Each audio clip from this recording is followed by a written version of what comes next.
हाल ही में supreme court ने अरावली को लेकर अपनी एक नई परिभाषा दी है, जिसमें बताया गया है कि 100 मीटर से जो नीचे की पहाड़ियां हैं वो अरावली की श्रेणी में नहीं आएगी। जो 100 मीटर से ऊपर की जो पहाड़ियां हैं वही अरावली की श्रेणी में आएगी। उसके बाद जो है जन आंदोलन शुरू हो चुका है। अलग अलग जो पार्टियां हैं, राजनीतिक पार्टियां, वो विरोध कर रही है। इसके साथ ही सामाजिक संगठन वो भी इसके विरोध में उतर आए हैं। जो पर्यावरणविद हैं वो उसके संरक्षण और समर्थन में उतर आए हैं। जो इसकी जो सुप्रीम कोर्ट ने जो फैसला दिया है वो केंद्र सरकार की अनुशंसा पर दिया है। इस विषय पर बात करने के लिए हमारे साथ उदयपुर के ही प्रतिष्ठित नागरिक छोकलाल जी बोई हैं, जो हर विषय पर काफ़ी बेहतरीन और काफ़ी पैनी नज़र रखते हैं। इस विषय पर क्या कुछ कहना है उनका जान रखते हैं। छोकलाल जी साहब, हाल ही में सुप्रीम कोर्ट ने इतनी नई परिभाषा दी है, क्या कुछ कहना चाहेंगे इस पर? देखो, सबसे पहले तो उदयपुर न्यूज़ पूरन जी आपको बहुत बहुत शुभकामनाएं कि इस गंभीर विषय पर आप सभी से चर्चा कर रहे हैं। जी। अब सुप्रीम कोर्ट ने आदेश दिया है। जी। सुप्रीम कोर्ट मतलब अपने हिंदुस्तान की सबसे ऊंची कोर्ट। उसके फैसले के बाद में कोई फैसला जी नहीं होता है और कुछ भी नहीं हो सकता है। प्रधानमंत्री को भी मानना पड़ता है, राष्ट्रपति को भी मानना पड़ता है सुप्रीम कोर्ट के फैसले को। अब सुप्रीम कोर्ट ने कहा कि 100 मीटर से नीचे जो पहाड़ी होती है जी। उसमें खनन हो सकता है, शायद ऐसे ही कहा होगा। जी। एक तो ये है, तो सुप्रीम कोर्ट ने कहा, मैं उसमें क्या करूँ? जी। कोई भी कुछ भी नहीं कर सकता। दूसरी चीज़ क्या, अरावली, निश्चित रूप से अरावली पर्वतमाला बहुत लंबी चौड़ी है। कई लोगों को तो हो सकता है ज्ञान ही नहीं कि अरावली है कहाँ, खाली उदयपुर में है कि सज्जनगढ़ है कि नीमच माता है कि अरावली पहाड़ी में। लेकिन अरावली पर्वतमाला जो होती है, मेरे ख्याल से दिल्ली से शुरू होकर हरियाणा, पंजाब भी आता होगा थोड़ा बहुत, और पूरा राजस्थान भी आता है, हमारा उदयपुर भी आता है, और मैंने सुना है कि वो गुजरात तक जाती है। तो पहाड़ियाँ तो बहुत है। रही बात के सुप्रीम कोर्ट के निर्णय के मैं खिलाफ नहीं हूँ, लेकिन मैं अपनी जानकारी शेयर करना चाहता हूँ कि विकास किसको कहते हैं। विकास कहते हैं कहीं बहुत बड़ी महल बनता है, बिल्डिंग बनती है, और कोई सोना निकलता है, चांदी निकलती है, तांबा निकलता है, लोहा निकलता है, एल्यूमिनियम निकलता है। तो विकास इनसे ही होता है। हमारे हिंदुस्तान में जितनी भी खनिज संपत्ति है, उस खनिज संपत्ति को, जो सबका नाम लिया उपरोक्त, चांदी, सोना, लोहा, जस्ता, पीतल, ये सब खान से, ज़मीन से, अंदर से निकाला जाता है, पहाड़ों से निकाला जाता है, और पिछले कई हजारों सालों से निकाला जा रहा है। उसी से हमारे हिंदुस्तान का विकास हुआ है। तो उसमें तो कोई दो राय नहीं है। जैसे कि पूरा आप गोवा चले जाओ, हिंदुस्तान का सबसे ज़्यादा लोहा बनता है गोवा की पहाड़ियों से। गोवा का जो रॉ मटेरियल होता है पहाड़ियों से निकाला हुआ, वो रॉ मटेरियल चाइना तक जाता है, और चाइना उस रॉ मटेरियल को पिघाल कर वो लोहा हमको वापस बेचता है, वर्ल्ड को बेचता है। तो ये ऐसा खनन तो लाख करोड़ों साल से हो रहा है। हमारे यहाँ जितने भी जयसमंद बना हुआ, राजसमंद बना हुआ है, और यहाँ जावर माइंस खदान है। तो जावर माइंस खदान से पहले भी 500 साल पहले, 1000 साल पहले भी उन पहाड़ियों का खनन होता था, और वहाँ से जस्ता निकलता था, जिसको हम जिंक कहते हैं। और पूरी जयसमंद की पाल में, जो आज जयसमंद की पाल बहुत मजबूत है, एशिया की नंबर 1 मीठे पानी की झील है, उस मजबूत पाल को बनाने के लिए शीशा अंदर पाल के अंदर डाला हुआ है। तो आज उस जयसमंद का पानी हम 500-600 साल या 400 साल बाद पी रहे हैं। सेम उदय सागर का भी यही है। कुल मिलाकर कहना ये चाहता हूँ कि नई परिभाषा दी है। अरे नई परिभाषा, अब क्या पता क्या पढ़ के सुप्रीम कोर्ट ने कहा कि तो इसकी जो अनुशंसा थी वो केंद्र सरकार ने की है। कहीं कहीं क्या अनुशंसा जो होती है इस फैसले की, वो केंद्र सरकार ने की है। केंद्र संस्थान ने, अनुशंसा का मतलब क्या होता है ये समझाओ। उन्होंने इसकी रिक्वायरमेंटेशन दी है कि इस समान राज्यों, 4 राज्य, अलग अलग राज्यों में जो अरावली की पर्वतमाला आती है, एक सिमिलर जो है कानून बना चाहिए। अरावली को लेकर एक नई परिभाषा जो दी है वो केंद्र सरकार की अनुशंसा पर सुप्रीम कोर्ट ने दी है। और सुप्रीम कोर्ट ने कहा है कि 100 मीटर के नीचे तक खुदाई कर सकते हो, लाइसेंस दे सकते हैं, लाइसेंस दे सकते हो। ये सुप्रीम कोर्ट ने कहा ना यार, तो सुप्रीम कोर्ट ने कुछ सोच समझ के क्या होगा। आज जैसे आपको क्या लगता है, सही है क्या ये फैसला? सुप्रीम कोर्ट के फैसले के खिलाफ कौन, मेरा बाप ही नहीं जा सकता यार। सुप्रीम कोर्ट के खिलाफ कौन जा सकता है? बात नहीं जा सकती, रिव्यू पिटीशन तो केंद्र सरकार दाखिल कर सकती है, राज्य सरकार इतनी मजबूत होती है। हमारे केंद्र सरकार के मिनिस्टर जो क्या भूपेंद्र सिंह जी यादव कह रहे हैं बार बार जी। कि हम अरावली को किसी तरह का नुकसान नहीं होने देंगे, तो मान जाना चाहिए सबको। नुकसान तो वीरो नहीं है। तो अरे मेरे को सुनो, प्लांट लग गया ना जी। आज एक बात बताता हूँ मैं आपको, पूरा राजसमंद, अगर जहाँ लोग भूखे मरते थे पहले, राजसमंद में इतनी कोई कमाई नहीं होती थी, सभी पहाड़ियों में कोई अनाज उत्पन्न नहीं होता था राजसमंद में। वहाँ पर जब से मार्बल निकलने लगा है तो राजसमंद में उस खनिज संपदा से कई सारे हजारों गरीबों को रोजगार मिला हुआ है यार। तो उसी तरह से जैसे पूरा जोधपुर है, जोधपुर के पत्थर हजारों किलोमीटर विदेशों में जा रहे हैं, तो वहाँ भी तो खदानें खुद रही है। कोटा का पत्थर पूरा वर्ल्ड में जा रहा है आजकल, कोटा का पत्थर, निम्बाड़ा का पत्थर पूरे वर्ल्ड में जा रहा है। तो ये खाने अगर बंद हो जाए तो करोड़ों मजदूर क्या करेंगे? अब जैसे कि मैं बताता हूँ, ये बंद बरसों से चल रही है, और ये खाने अगर बंद हो गई तो जब मजदूर सड़क पे आएंगे ना, मजदूर, क्योंकि आप कह रहे हो कि खनन तो होना ही नहीं चाहिए, खनन तो इलीगल खनन नहीं होना चाहिए, जो खनन जो वाकई में एक पैरामीटर जो होता है भाई, सरकार जो का, जो सुप्रीम कोर्ट ने कहा कि 100 मीटर से नीचे खनन कर सकते हो, तो वो तो लीगल होगा तो परमिशन देगा ना।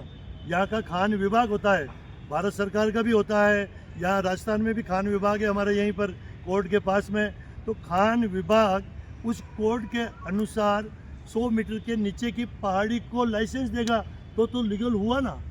8.7% ही जो है पहाड़ियाँ 100 मीटर से ऊपर है। ऐसे में 52% जो पहाड़ियाँ है वो तो सब इसी की चपेट में आ जाएगी। तो मैं क्या कर सकता हूँ? सुप्रीम कोर्ट का आदेश है। और फिर अगर कुछ हो रहा है तो ऐसा है कि कोई सुप्रीम कोर्ट भी एकदम पागल तो नहीं है ना, उनके भी जज होते होंगे। अभी हवा कटू लांगा, हवा ऑक्सीजन कटू आएगा। ऑक्सीजन तो पेड़ों से आती है यार, पेड़ तो कटेगा नहीं, पहाड़ियाँ ला रहे हैं। पहाड़ियों पे इतने पेड़ नहीं है, जब वो नदी समतल होगी, पहाड़ी तो छोटी, पूरा इकोसिस्टम है वो बिगड़ जाएगा, जहाँ से पानी भी मिलता है, हवा भी होती है, जानवर का जो है आए दिन 2-4 यार ये देखो मैं तो बहुत ज़्यादा पढ़ा लिखा नहीं हूँ, मैं तो मेरी अपनी समस्या है बता दी। सुप्रीम कोर्ट का आदेश है, सुप्रीम कोर्ट के आदेश के खिलाफ तो प्रधानमंत्री भी नहीं जा सकते। रही बात ये जो आंदोलन कर रहे हैं वो भी कुछ सोच समझ के कर रहे होंगे, तो उनको भी धन्यवाद कि वो आंदोलन कर रहे हैं। लेकिन भारत सरकार के मंत्री आकर ये बयान दे रहे हैं कि अरावली पहाड़ी को कोई नुकसान नहीं होगा। अब रही बात के मान लो तांबे की खान कहाँ है सबसे बड़ी भारत में, पता क्या आपको? नहीं है ना, मैं बताता हूँ। तांबे की सबसे बड़ी खान झुंझुनू के पास खेतड़ी में है, वो भी इस वेदांता ग्रुप ने ले ली, पहले हिंदुस्तान जिंक था, उसी का एक पार्ट था। तो वो खेतड़ी प्रोजेक्ट है तांबे का कारखाना वेदांता ग्रुप का, वो कितने किलोमीटर खोद दिया यार, वो खोद दिया है, वो पेड़ लगा रहा है। एक वो लाइसेंस देती है सरकार, उससे कुछ फंड भी सरकार को आता है, जितना पेड़ लगाने की बात वापिस सरकार करती है। अरे ये सब टोट के मैं बताता हूँ, सुनो, ये सब टोट के खदाने तांबा की खान खेतड़ी में खुद रही है, हिंदुस्तान जिंक जावर माइंस कितना गहरा खुद चुका है। आप पहाड़ी के ऊपर की बात कर रहे हो, मैं कह रहा हूँ जब सबसे बड़ा महाप्रलय तो कब होगा, जब जमीन की खुदाई कितनी हो चुकी है। अगर इधर से इधर अर्थक्वेक कभी भी आ सकता है, तो कभी कभी अर्थक्वेक इसलिए असर नहीं करता है कि वो आपस में जमीन जुड़ी हुई हो।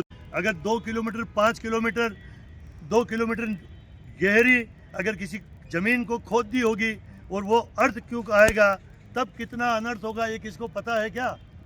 आज मान लो आपकी जमीन, मकान बनाते हैं अपन, उसकी जमीन की जो नींव होती है, अगर वो नीचे से थोड़ी पोली रहेगी ना, तो हल्का सा पानी गिरेगा या हल्का सा भूकंप आ जाएगा तो पूरा मकान को गिरा देगी। इसीलिए मैं कहना चाहता हूँ कि ज़मीन के अंदर की खुदाई कितनी हो रही है, वो कितनी होनी चाहिए, उसका नापतोल कौन निकालेगा?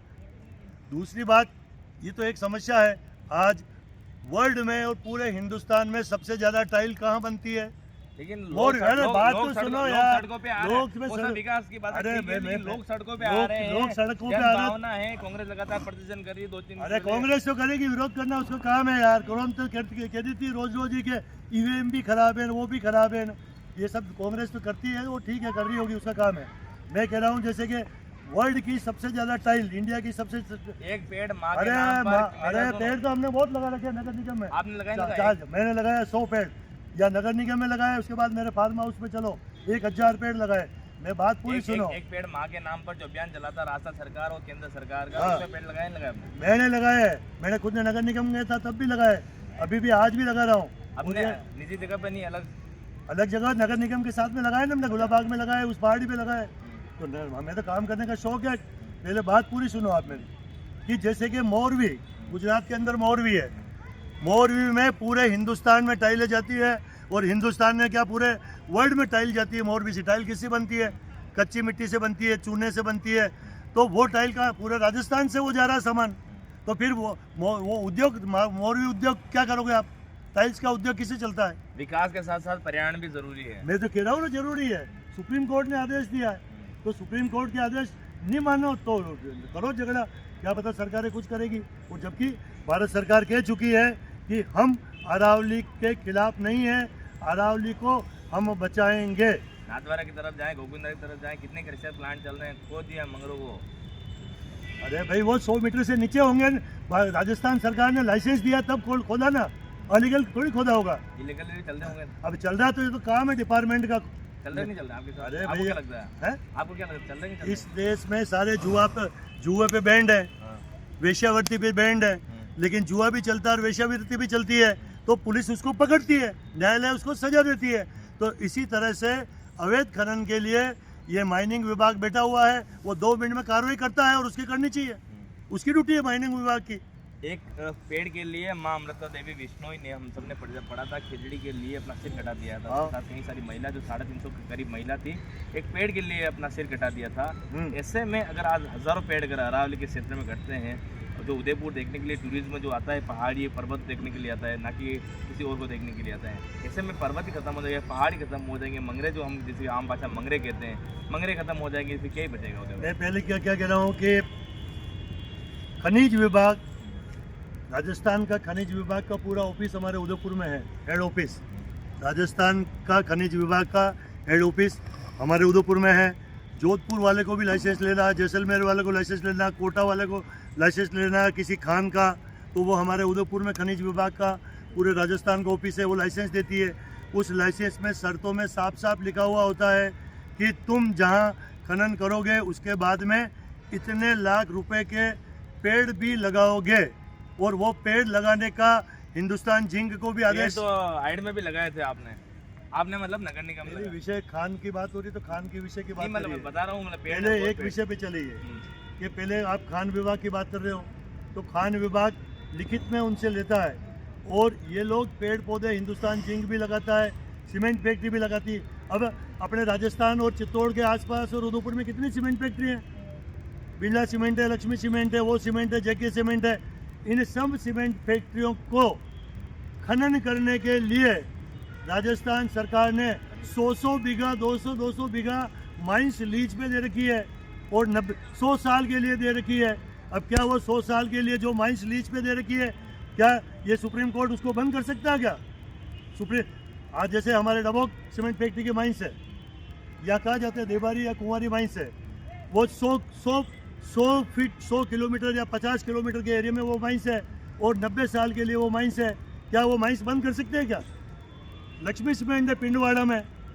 लेकिन फैसला आया जो इस पे क्या करना चाहिए, जो लोग आंदोलन कर रहे हैं, जो क्या लोग आंदोलन कर रहे हैं, जो सामाजिक संगठन है वो अच्छे के लिए कर रहे होंगे क्या यार? वो अच्छे के लिए कर रहे होंगे, कुछ उन्होंने देखा होगा, सुप्रीम कोर्ट को बता रहा होगा। सरकार की हाँ में हाँ मिला रहे हो पार्टी के कार्यकर्ता। अरे यार, हमारे भारत सरकार की क्या जरूरत है यार, जब पूरा नियम बना हुआ। हमारी बीजेपी की सरकार तो अभी इनमें कितने सालों से आई है? बीजेपी की सरकार कितने साल से आई है? अगर वहाँ केंद्र में 12 साल है, या तो 5 साल में कांग्रेस की राजस्थान में, और 5 साल में बीजेपी की बनती है, तो गहलोत सरकार ने भी तो लाइसेंस दिए होंगे। अरे जो खनिज विभाग होता है गहलोत सरकार। कांग्रेस लगातार विरोध कर रही है, भारतीय जनता पार्टी विरोध में नहीं आ रही है। लोग कह रहे हैं गलत हो रहा है, लेकिन विरोध में नहीं आ पा रहे हैं। मेरे कई सारे नेताओं से बात हुई, वो क्या गलत हो रहा है, अरे यार विरोध, तो कांग्रेस तो कहती है कि ईवीएम खराब है, ईवीएम खराब है। क्या हम उसके विरोध में, हम भी उसके साथ चले गए यार? हम तो जो खराब, पहली बात तो कि वो खुद जीतते तब तो खराब नहीं है, पर्यावरण बचाने के लिए छोकलाल जी कोई भी सड़कों पे उतरेंगे, अरे हम जरूरत पड़ी तो अरे जरूरत नहीं है, मैं तो ऑलरेडी बहुत बड़े पर्यावरण बताता हूँ। मेरी पत्नी भी यहाँ से पहले 15-20 साल पहले भी पार्षद थी, उद्यान समिति की अध्यक्ष थी। उसने बहुत से पेड़ पौधे लगाए हुए हैं। अब मैं नगर निगम का मैं भी पार्षद रहा हूँ। हमारे जो भी गार्डन समिति के अध्यक्ष है, कई सारे पेड़ लगाए, और ये सारे चारों तरफ ये पेड़ पौधे लग रहे हैं ना, सुंदर सुंदर, ये सब नगर निगम ने लगाए हैं। तो पर्यावरण बचाने के लिए लगाए हैं, और क्या है। जी, तो धन्यवाद सर, अपना समय दिया है। आपको बहुत बहुत धन्यवाद, उदयपुर न्यूज़ को धन्यवाद, और जो आंदोलन कर रहे हैं उनको भी धन्यवाद। कुछ तो देखा होगा जब आंदोलन चल रहा है। ये थे छोकलाल जी भोई, जिन्होंने साफ तौर पे कहा कि विकास होना ज़रूरी है। इसके लिए कुछ पेड़ कटते हैं तो वो भी कटे, लेकिन विकास होना ज़रूरी है। उस पूरी खबर पर कैमरा सहयोगी के साथ पुराने प्रजापति, उदयपुर न्यूज़।